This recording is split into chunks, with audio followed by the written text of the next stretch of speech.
What's going on, everybody? So you remember when I went and took the S10 out for that drive? Yeah, I can almost remember it like it was just like a week ago. Let's go back to that day. Yeah! Oh shit. That day. So you saw what happened there.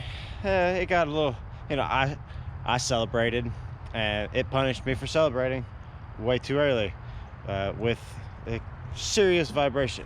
And you're probably thinking, well, what the hell was that, Patrick? Well, I'm going to show you today. You're like, okay, Patrick, well, why? Well, and you're like, oh, that's easy. That's wheel bearings. No. I mean, yes, I'm sure wheel bearings need to be done. That's sure. That's for sure. But yeah, let's take a look at this real quick. Yeah, I think this will do right here.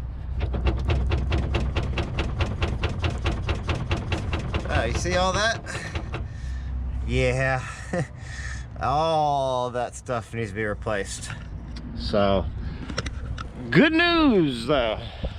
Okay, so in this box, let's go in here. So as you can see right off, I have the replacement for the, I don't know what the name of this bar is. Mid bar, I would think, but yeah, we're not gonna worry about the name of it. We know what it is. I got the inner and outer tie rod ends. I have my idle arm right here, so that'll get replaced. And yeah, see, so inner and outer tie rod end, so that'll take care of all of the steering linkages. And then in these boxes right here, these are actually my upper and lower ball joints, which are going to be in another video. But today we're going to focus on just the steering linkages, and then, like I said, tomorrow we'll get to those ball joints. They need to be done as well. That's why I got this whole kit. Now, I paid $61 for this entire kit with, yeah, I paid $61 for all this. Now, it's not no Moog or anything like that. It's not going to be, it's not going to last forever, so I don't expect it to. But you know what it is going to do? It's going to get me on the road, and that's what I really want. And it's going to last a little while. So let's check out what I got going on here. So I do have it on jack stands, as you can see, but because the engine's so heavy, it likes to kind of lean forward a little bit. So what I'm going to do is leave that jack just kind of, it's just holding the front end up just a little bit.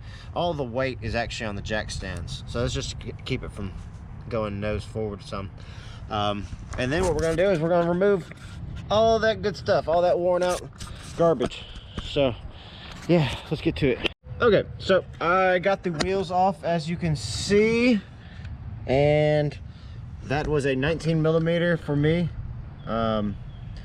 I don't know why my phone just, my GoPro was like highlight added, but okay, anyways.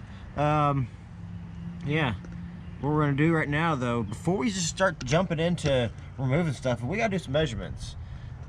Yes, my stuff is probably out of whack as loose as it is, but we still want to get in a general area. So what we're gonna do is we're gonna measure the distance between right here, sorry, right there, and basically the oil grommet. So from there to there, and then from there to the other oil grommet.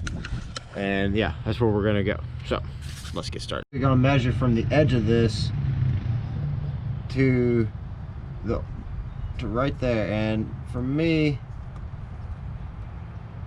it looks like it's about 6 7/8. So I'm gonna write 6 7/8.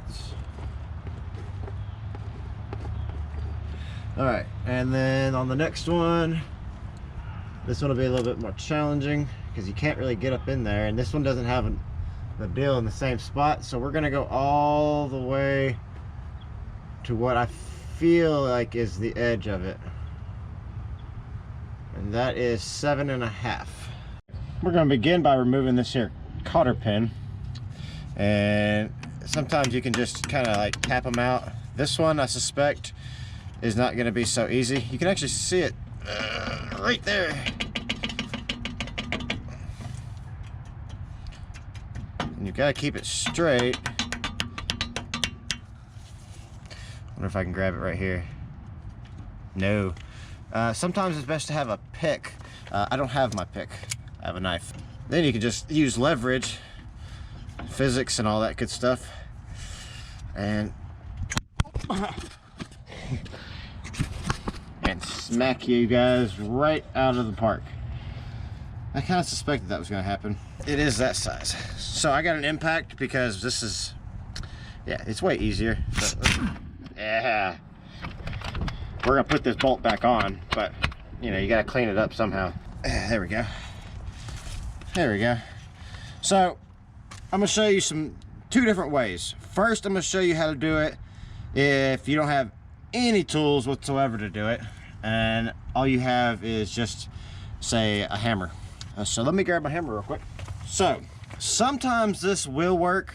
A lot of times you want to leave the nut on here though to keep the bolt from mushrooming, and it sometimes works, and you're basically just hitting it. Now they have tools that you mount onto right here that push down on this that do that, and I'm sure they work fantastic. But see how that did that right there? Just 2 taps. Now that does not always work that way. And people that are watching this are thinking that doesn't always work. Look, I used to lower S10s all the time, and yeah, that technique does not always work. I actually just got lucky. So I got really lucky, to be completely honest with you.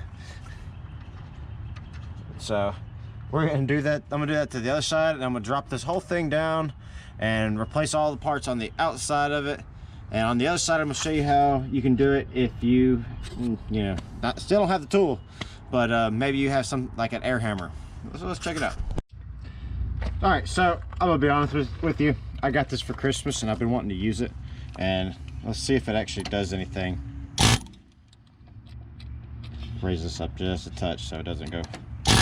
All right, it worked. Hey, awesome. Yeah, that worked pretty good. Can't complain. So the air hammer works. It's just a little bit more difficult to use, but it definitely works. So like I said, they do have a tool. I just didn't have that tool, so can't use what you ain't got. But yeah, let's go ahead, and now we got to get up in there and remove the stuff up underneath there. That is just a nut on this side. There is also a nut, there's a bolt over here, so you're gonna have to come over on this side, and you can grab something onto it with this and have an impact on the other side, and it'll be done lickety split. I don't think they give you any replacement bolts, so do not pull those out, at least not in my kit. So that's got that undone. Now we just got to get, like I said, gotta get loose that nut right there, and I believe that is an 18. Let's see while we're here. There is no cotter pin on this one, and it is, yes, it is an 18. Remember when I was like, yeah, there's a tool that you need, and I didn't have it? Well, I had to get it. So I actually went down to my local AutoZone and went ahead and rented this whole little set right here, just in case I didn't want to get one size and it not be the right size. So I went ahead and got all of them, and yeah, let's go ahead and see how to use this thing. So it's pretty simple. I mean, you're gonna determine the size that you want to use, and then you're gonna put it right here, get up underneath that rubber lip, and then hope that see how it's separating it?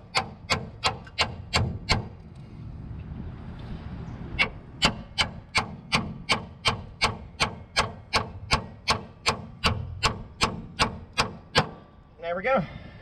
See how easy that was? That was pretty damn easy.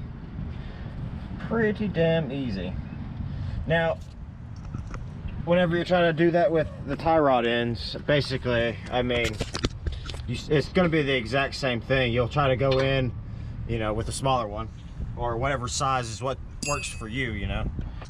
Now we can go ahead and pull all this junk down right here, because it is free, and yeah, we can go ahead and start.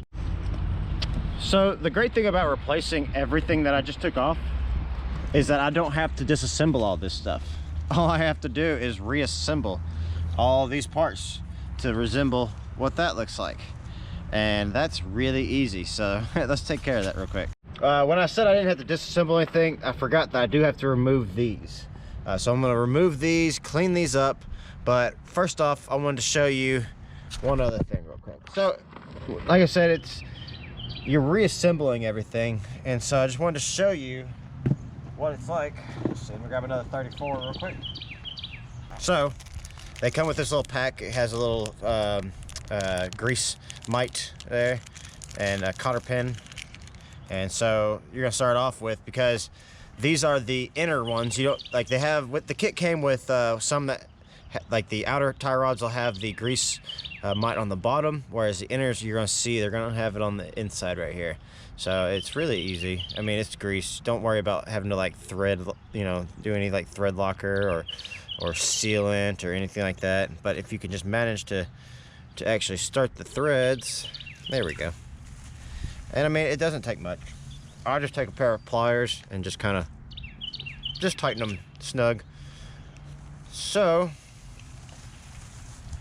we're gonna take this and we're gonna go ahead and stick it right here. Now, all the movement is down past here.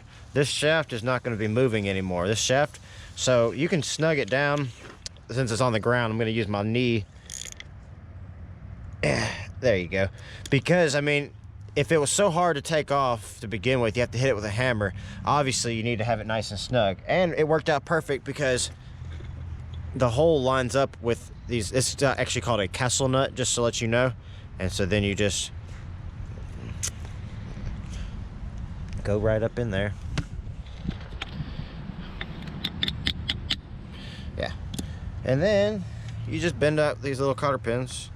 You probably already know this. I'm just, you know, for those that don't know, this is just to make sure that this pin doesn't come out, that bolt stays in place, and boom. So now we have, as you can see, we have this built. As you can see, it is there. I have put this on.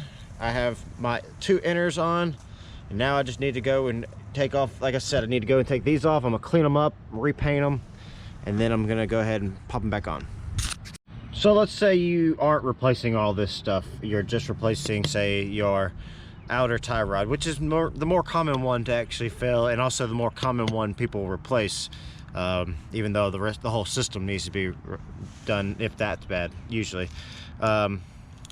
So you can easily just remove this. Like I said, measure it, obviously, and then you just loosen this up and you're gonna unscrew.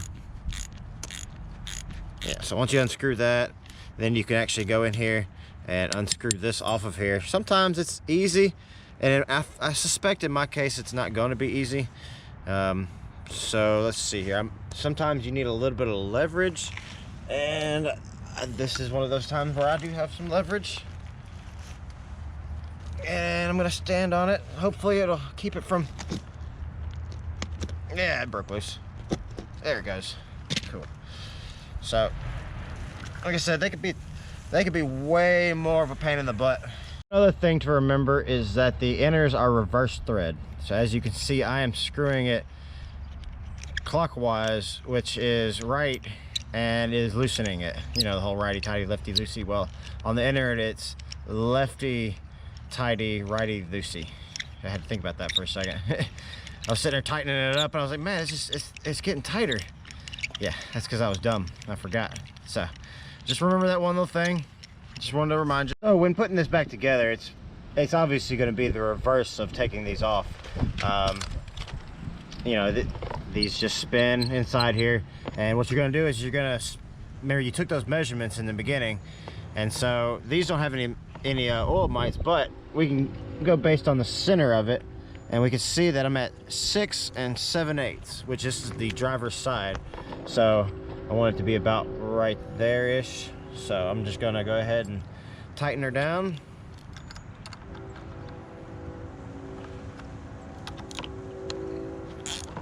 And snug her up so she doesn't move anymore. Now, we may have to loosen this up when we're going to put these back into the knuckles.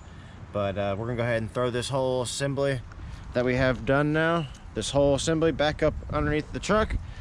So that way we have a non-vibrating front end. Okay, so we're gonna go ahead and I'll show you what we're doing here. So we just take this, literally it's just gonna, you might have to adjust the the head of this, you know, shaft a little bit to go right up in there. But I mean, you're not trying to like give the force of God or Thor when you're trying to tighten this thing down. So just, you know, just snug it down. If it's in line with that, if that castle nut's where you want it, then boom, you're good to go. All right, so you're gonna have to do some forcing.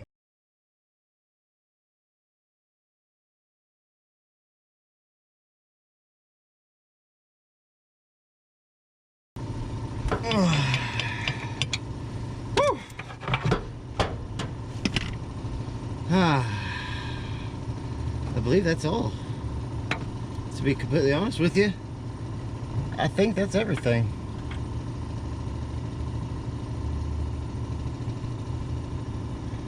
Yep, that's all.